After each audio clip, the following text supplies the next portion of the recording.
video is part of the series on project management for electrical engineering. We have a fairly major assignment to do about the Mount Terrible radio repeater site, and we've already constructed in class. We've had a brainstorm about the scope, and that worked out really to be a valuable thing to do, because there would have been things that we would have left out of scope and had to come back and correct that later on. And then from that scope we're able to produce a work breakdown structure which has had numerous additions to it since we first put it up on the whiteboard a few days ago. Just to bring you back up to speed, there's what the work breakdown structure looked like, I think maybe 2 generations ago, and now it's had a few more things even added to that again. I've used a numbering system which is simply to build the hut 1, 1.1, 1.2, 1.3, 1.4, so fairly straightforward and basic work breakdown structure.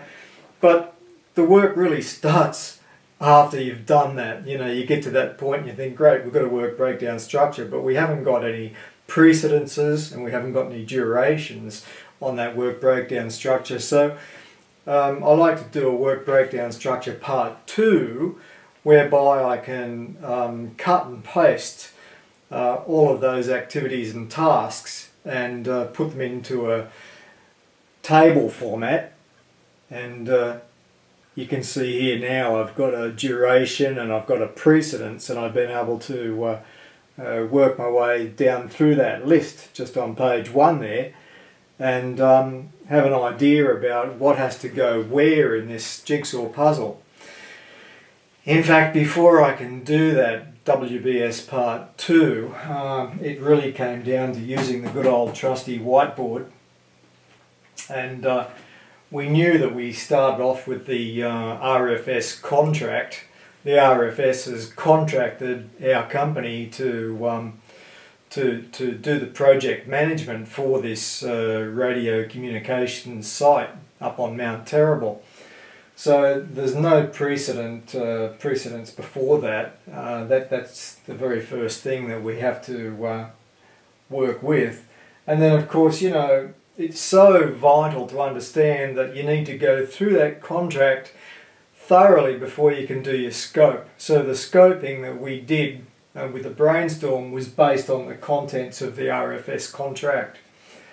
Copies of the contract have to go to all the stakeholders, so that wasn't too bad to fulfill. I put that down coming very much second place after the contract reading, because we have to get the quotations to get the costs.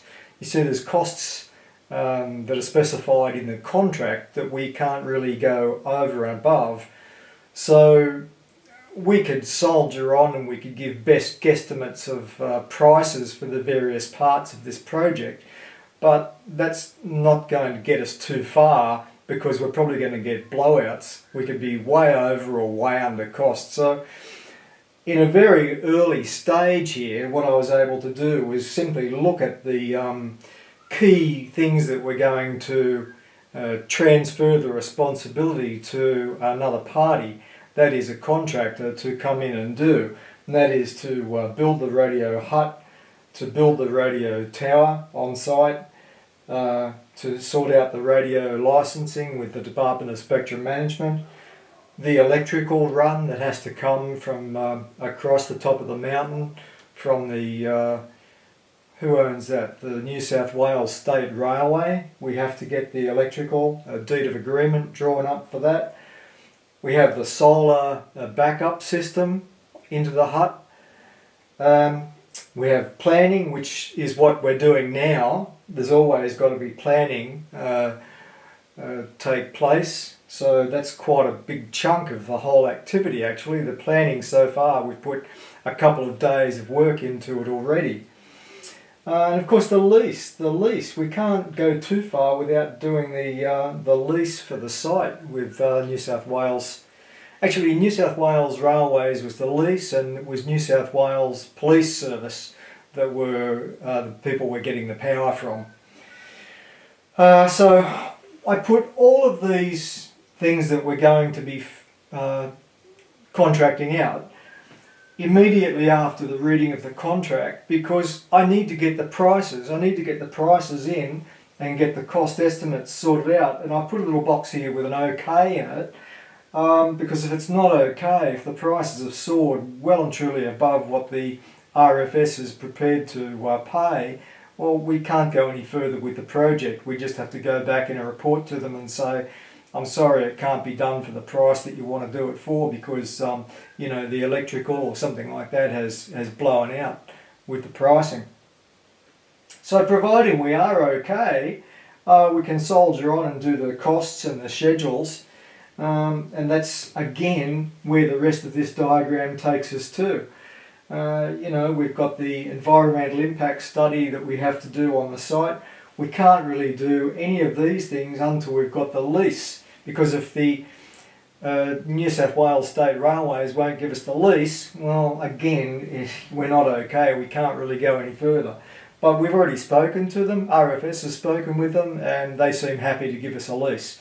Costs, well, we don't know what the costs are. Probably those costs from that lease agreement should come down here into the cost estimates too, because I know the RFS has set a maximum amount that they're prepared to pay for that lease. But providing we get the lease from State Rail and the lease comes in at the right price, we're right to do an environmental impact study on the site. We're right to get in a surveyor then to survey the part of the mountaintop that we intend to use. And the road, the access road, as stated in the RFS contract, is made of dirt and gravel, and it's extremely steep to get up to the transmitter site on the top of the mountain. So there might be some work that has to be done to that road, and of course if we can't get that road to be suitable for a concrete truck to get up, and trucks with other supplies like bricks and the tower components, well, you know, again, we really can't go too much further. So even that road, as part of a risk schedule, that road would be in there as a key risk, especially if the weather turns wet. And if we've got wet weather, there's no way that we can get trucks into this site. So whatever the commencement date is on the project, we need to keep our fingers crossed that weather stays fine and we don't lose access to the site. Alright, well look, that was just a bit of an overview about where we're up to with this. So I'll talk more to the class about this, and we'll continue with this. It needs a slightly wider whiteboard to continue. And there was something amazing that came up that we didn't brainstorm and we didn't work out to have in the original WBS. The work breakdown structure, we were so intent on getting the tower, the hut, the radio license, the electricity, the solar, etc. organised, we forgot all about actually installing the two-way radio equipment from Motorola. So I've now got to go back into that WBS preliminary and add another point for the radio equipment installation, which would come way after the hut. The hut would have to be built, the electricity would have to be on, the solar would have to be in. So it's really one of the very last things that has to be done to this project. Alright, thanks for watching. This is Greg Moore for New South Wales TAFE.